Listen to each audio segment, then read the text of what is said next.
வணக்கம் நண்பர்களே, இது உங்கள் ஹனி வாய்ஸ். நாம் மன அழுத்தமாக இருக்கும்போது என்ன செய்வோம்? மொபைல் பார்ப்போம், பாட்டு கேட்போம், அல்லது யாரிடமாவது பேசுவோம்.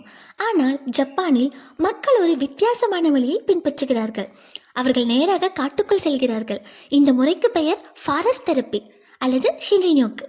இதன் அர்த்தம் காட்டின் அமைதியில் மூழ்கி மனதையும் உடலையும் குணப்படுத்துவது. ஜப்பானியர்கள் ஏன் காட்டுக்குள் செல்கிறார்கள்? 1980களில் ஜப்பானில் வேலை அழுத்தம் அதிகரித்தது. மக்கள் மன அழுத்தம், பதட்டம், தூக்கமின்மை போன்ற பிரச்சனைகளால் பாதிக்கப்பட்டனர். அப்போது விஞ்ஞானிகள் ஒரு விஷயத்தை கவனித்தார்கள். காட்டில் சில மணி நேரம் செலவிட்டவர்கள் மிகவும் அமைதியாகவும் மகிழ்ச்சியாகவும் இருந்தனர். இதிலிருந்து தான் ஃபாரஸ்ட் தெரப்பி பிரபலமானது. நம் உடலில் என்ன நடக்கிறது? நாம் இயற்கையில் நேரம் செலவிடும் போது நம் உடலில் சில முக்கிய ஹார்மோன்கள் வேலை செய்ய தொடங்குகின்றன. 1. கார்டிசோல் குறைகிறது. கார்டிசோல் என்பது ஸ்ட்ரெஸ் ஹார்மோன்.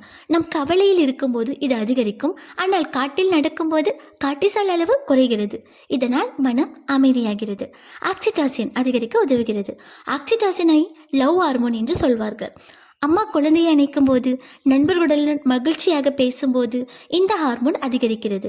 இயற்கையுடன் நெருக்கமாக இருக்கும்போதும் பாதுகாப்பு மற்றும் அமைதி உணர்வு ஏற்பட்டு ஆக்சிடாசின் சுரப்பை தூண்ட உதவுகிறது. 3. செரோட்டின் அதிகரிக்கிறது. செரோட்டின் என்பது ஹாப்பி ஹார்மோன். இதுவே நல்ல மனநிலை, தன்னம்பிக்கை மற்றும் அமைதிக்கு காரணம்.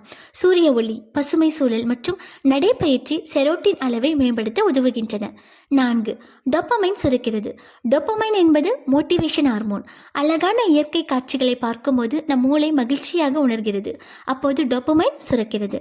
மரத்தை கட்டிப்பிடிப்பது உண்மையிலேயே பயனுள்ளதா?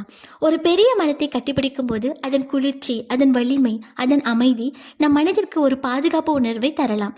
அது நேரடியாக நோய்களை குணப்படுத்தாது, ஆனால் மன அழுத்தத்தை குறைத்து நம்மை அமைதியாக உணரச் செய்யலாம்.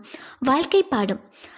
ஒரு மரம் ஆயிரக்கணக்கான பறவைகளுக்கு வீடு கொடுக்கிறது, வெயிலில் நிழல் தருகிறது, பழம் தருகிறது. ஆனால் எதற்கும் பதிலாக எதையும் கேட்பதில்லை. இன்று மனிதர்கள் உயரமாக வளர முயற்சிக்கிறார்கள், ஆனால் மரங்களைப் போல உயர்ந்த மனதுடன் வாழ மறந்து விடுகிறார்கள். அடுத்த முறை மனம் குழப்பமாக இருந்தால் மொபைலை சில நிமிடம் விட்டு வையுங்கள். ஒரு பூங்காவிற்கு செல்லுங்கள், மரங்களின் அருகில் அமருங்கள், இயற்கையின் சட்டத்தை கேளுங்கள்.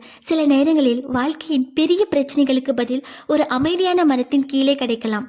மரங்கள் வெறும் ஆக்சிஜன் தருவதில்லை, அவை நம் மனதிற்கு அமைதியை தருகின்றன. நன்றி நண்பர்களே, இது உங்கள் ஹனி வாய்ஸ்.